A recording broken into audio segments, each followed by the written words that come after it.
Well, that sucked.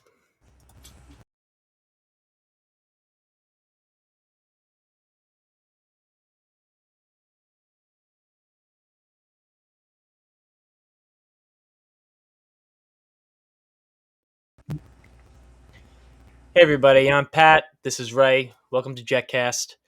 If you're new here, please subscribe. If you've been here before, welcome back. Ray, how was your Sunday? Could have been a lot better. I was very excited waking up, a lot of positive vibes, but unfortunately, it didn't turn out the way that we all hoped, right?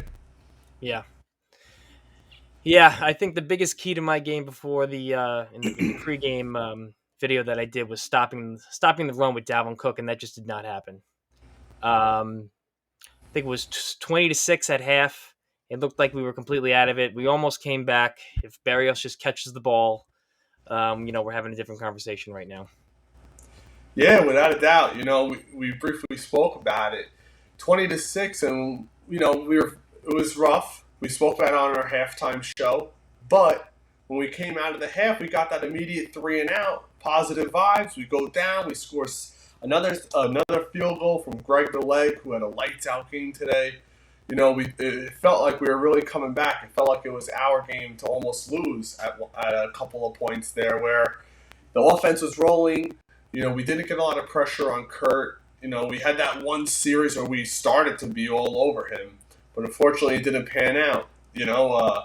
A lot of people are complaining about the play calling with LaFleur and some of the defensive schemes. We refuse to blitz. And we've spoken about that in past videos where we're going to go with the front four, and if they're not getting home, we're in a lot of trouble.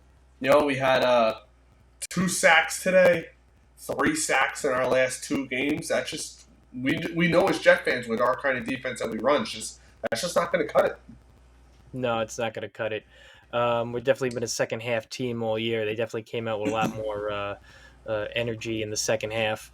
Um, was it only two sacks? I thought we had more. It was only No, two. yeah, I believe we only had two sacks. Yep, two Okay. sacks. They had one, I believe, on us. And Justin Jefferson had what 45 yards Yeah, he was receiving. limited. The defense did what they had to do. DJ Yeah. Reed had the assignment a lot on him, which we spoke about that earlier. We all know in our defense, our corners don't travel. They Well, I believe said in it. Yeah, I said it before in the pregame. They have him on either side, and I knew they were going to put Justin Jefferson on Reed as much as possible, just for the height difference. Mhm. Um, but he kept them in check most of the game. I think it was the running game that really got to them early in the first half. That really caused a problem. Now the red zone offense, I think we talked about it in the post game space. The red zone offense was pitiful. Um, how many times did we get down there where they weren't able to punch it in until the very end of the game? It was truly pitiful. Yeah, it almost Um, felt you like we know, were settling. right? Absolutely settling. We had that one long pass to Garrett Wilson. If he doesn't step out of bounds on that last missed tackle, he's gone. You had another long pass to Garrett Wilson where it was just on his fingertips. If he catches that ball, he's still running right now. Yep. But at the end of the day, Mike White put us in a position to win, and Barrios dropped the ball when it comes down to it. It was a little bit of a hard of a pass to catch, but it still hit him right in the hands, and we're used to Barrios coming down with those. Yeah, he's known to be a secure catcher, especially in the red zone. He's always been a great red zone threat for us. But for me, I understand a lot of people are saying it comes down to that one pass. It was just plain and simple what it came down to, and it was our third down efficiency. We were 3 for 16. The Vikings were 9 for 18. It just felt like any time our defense was able to get that, even in third and long, where you have Kirk Cousins scrambling for the first down. He's Yep. not even a scrambling. It just felt like no matter what we did, and our defensive line, time and time again, they were getting pressure up the middle. We released that one video of Herbig and Tomlinson getting beat on that last Yep. drive right up the middle. It's Yep. just their defensive line completely outplayed ours. Max Mitchell was getting beat in the first quarter. They ended up taking him out, putting in Bad. Fant, and that kind of solidified the right side. Fant played well while he was in there. This game has a really weird feeling for me. I feel like how I Hmm. did after the Buccaneers game last year, where it was a loss, but it didn't really feel like a loss because we should have won the game.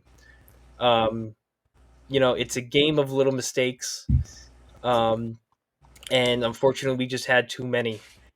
But I mean, like you said, yes, the third down efficiency, the not being able to punch the ball in the red zone, but still, I just go back to at the end of the day, we were in a position to win the game, and it just came down to one pass, and I jumped out of my seat when I saw the play. I thought he caught it. Oh, I did too. I lost it, but it just wasn't meant to be. So just have to take a grain of salt with it, I guess. The Vikings are now they went 4-0 in the AFC East, right? They beat everybody. Yeah, well, they just clinched their division too that early. That goes to tell you what kind of division they're playing in. Well, But whatever, you know, good for them. at the end of the game, at the end of the day, we could say it until the cows come home. In this league, plain and simple, field goals are not going to win you ball games, and we Nope. kept settling for field goals, and the Vikings were putting up touchdowns. Especially in the first half. Reich hit a 60-yard field goal. We're all clapping for it.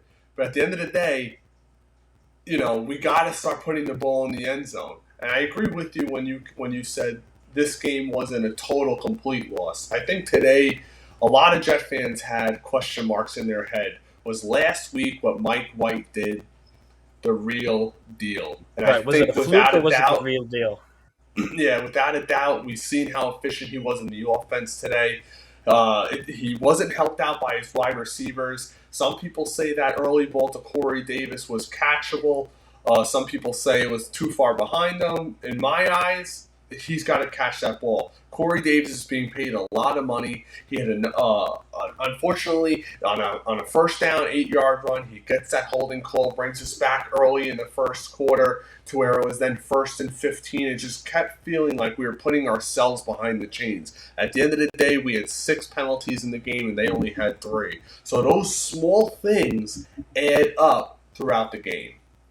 Right. And if any one of those or any two of those small things go differently, we win the game.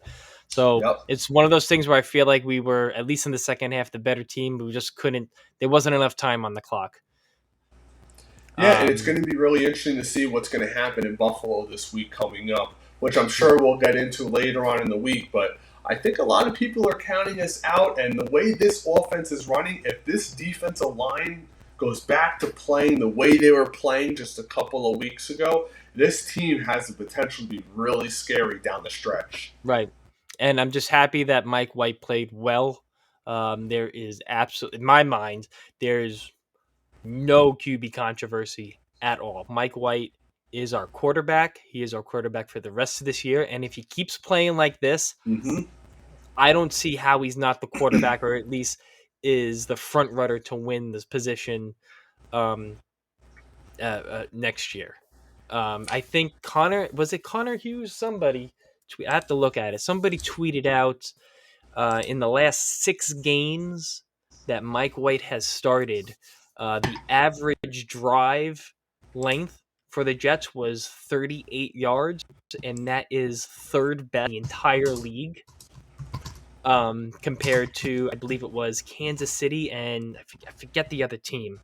Um, I mean, Mike White passes. He passes the eye test, and he's right now passing the stats test. Yes, there were 2 picks. The first one was a tip, and like I'm with you. If it hits you in the hands, you got to catch the ball. And the second one, you're It's the trying to NFL, force a baby. pass in there to win the game. So I'm not putting that on him at all. Yeah, I totally agree. And one thing that we're seeing out of Mike White, which we did not see out of Zach Wilson, when he, especially those short passes out of the backfield, he is hitting those backs perfectly, where they're able to not only easily catch the ball, but they're able to get But those yak run with it. yards. Yep, those Exactly. He's yak putting the yards. and it's crazy that we have to even talk about little passes like this and analyze little passes like this. The But mechanics between it's him and night and Zach. day. They're just right in front of the guy and right in front of Mhm. the receiver, and he's able to take it in stride. The 4th and 10 pass to Corey Davis, mind boggling. One of the best Mine. throws we've seen in a long I time. think right now we have a quarterback, and I think that I think we're in a good position now. I think after I was looking at it after all the games today, after everything's settled with the league, we haven't changed our playoff position. We're still seventh. Chargers Um, lost, I Chargers lost, believe, Miami right? lost, Cincinnati won, but Yep. I'm not too worried about That was a Cincinnati. I think rough they're just one going to too. keep That was winning, and late. they're gonna pull away with it. We have to stay in front of the Chargers. We got to stay in front of the Patriots. So, Yep. um, big game coming up against the Bills this upcoming Sunday, a week from today. Um, you probably guys are probably watching this on a Monday. We're recording this on a Sunday evening to get our first live reactions or immediate reactions to the game. So I don't have anything else. Ray, do you have anything you want to close with? No, that's it. I'm looking forward to discussing this Bills matchup. It's going to be the biggest game we've had in years, and I can't wait to Yep, break it down. yep. Like I said, guys, I'm Pat. That's Ray. This is JetCast. If you're new here, please subscribe. If you've been here before, welcome back, and we'll talk to you soon.